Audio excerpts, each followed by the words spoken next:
maybe you should say that I no longer need the way. I miss how close we used to be. I'm skeptical about you and me. And when I hear your bass beat,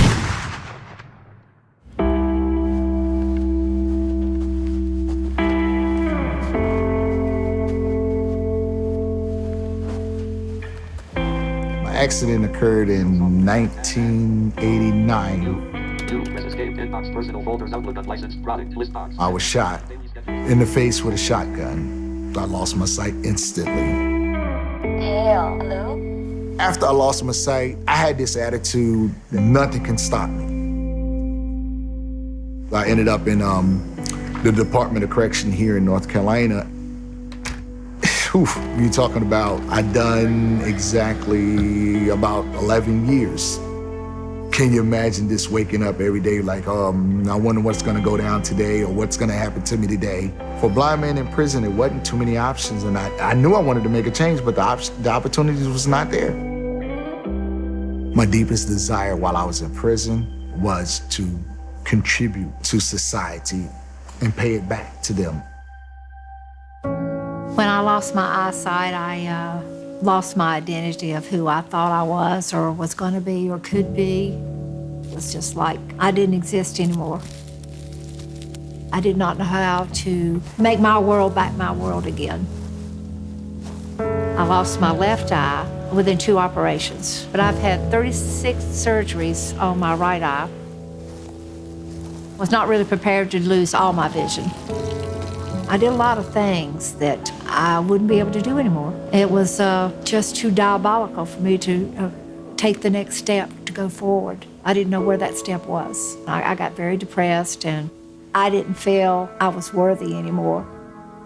I couldn't look at my children. I couldn't see my children. I literally wanted to die. I was always the one that took care of everything, that did everything. I just couldn't understand why me, why me.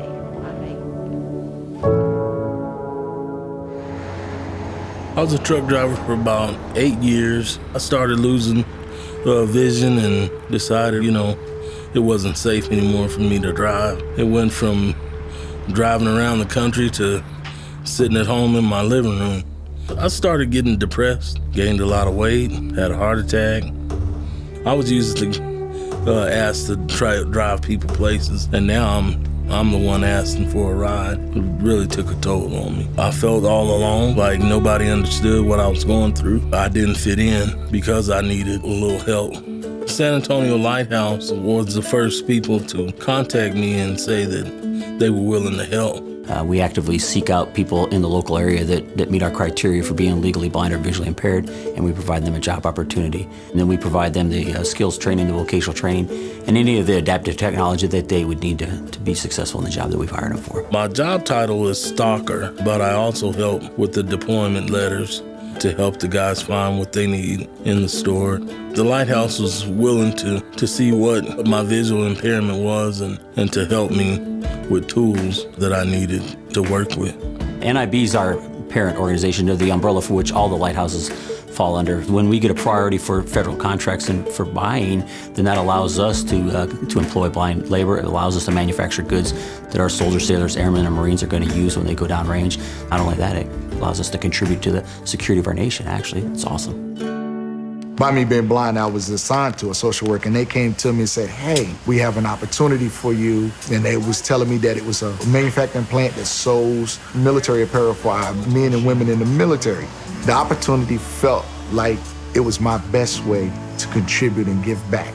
It was a challenge, but it wasn't a challenge because I wanted to work. I wanted to contribute. 70% of adults who are blind who are able to work, they're unemployed. At IFB Solutions, we believe in that pathway to success. We just take a sighted person's job, a sewing machine, for instance, and we can add just the slightest little adjustment so that a blind person can do that same job. IFB Solutions was the very first place that opened their doors to me to accept me the way I am. They told me that they had a sewing position available, and I said, sewing?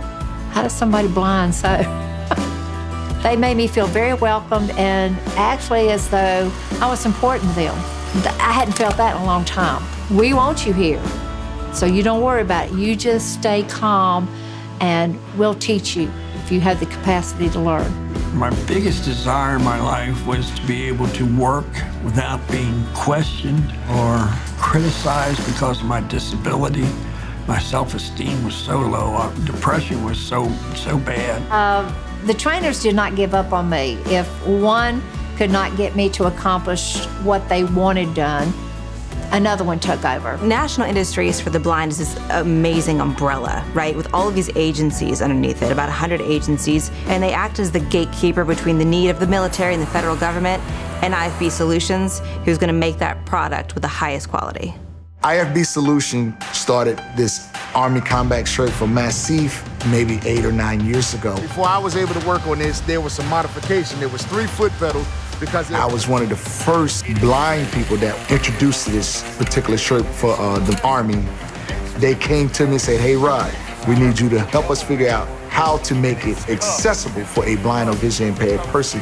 Worked on this Army combat shirt. After the modifications, we were able to produce over 1,000 of these a day.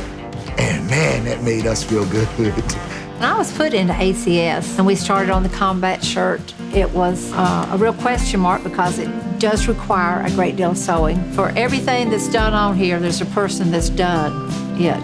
One shirt takes about 30-some people doing this shirt. It makes me feel like my heart is filling up again. Yes, our soldiers are our backbone of our country. And so we need to protect them and take care of them the best that we can. Our little community sticks together to get that accomplished. And it's a good feeling. I served in the Army from 1972 to 1975, and there was a lot of negativity. There was a lot of protests against the war. But I was always so proud to be serving our country. And now IFB Solutions gives me the opportunity to serve our military now. And I think that's going full circle. Making these shirts for our men and women that are serving our country now means the world to me. I want that shirt to be as good as it can be. Being blind, I had to figure out a way to do some of the things I do now, and especially bowling. Here we go, baby. And I learned how to do it and then roll with it. I took my eyesight for granted. And, just seeing everyday colors and things like that. I'm probably one of the coolest persons you'll ever meet. I just love life.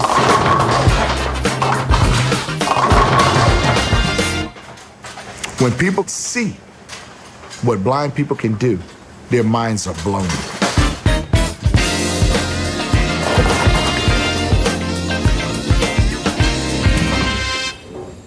This opportunity has changed my life in so many ways.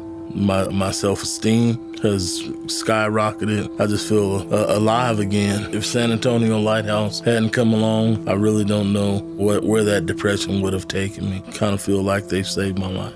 My self-esteem level is so far through the roof. I feel worthy again. I pay taxes, I vote, my opinion matters. It just means the world to me that I was able to even find a place like this to be able to work. IFB Solutions gave me a chance to get my self-worth back. It was my first step out of my hole of despair and my loss, just feeling lost within myself.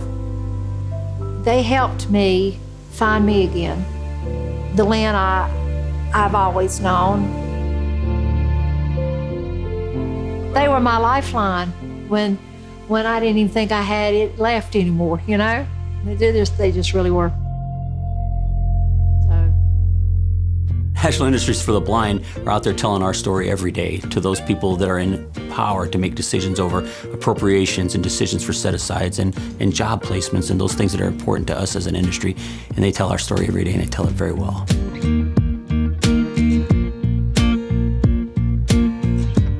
Everybody needs somebody. To me, IFB Solution is a family.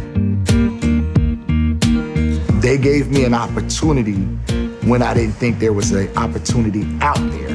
Because when I walked in here and other blind people accepted me with open arms, I said, I'm at home.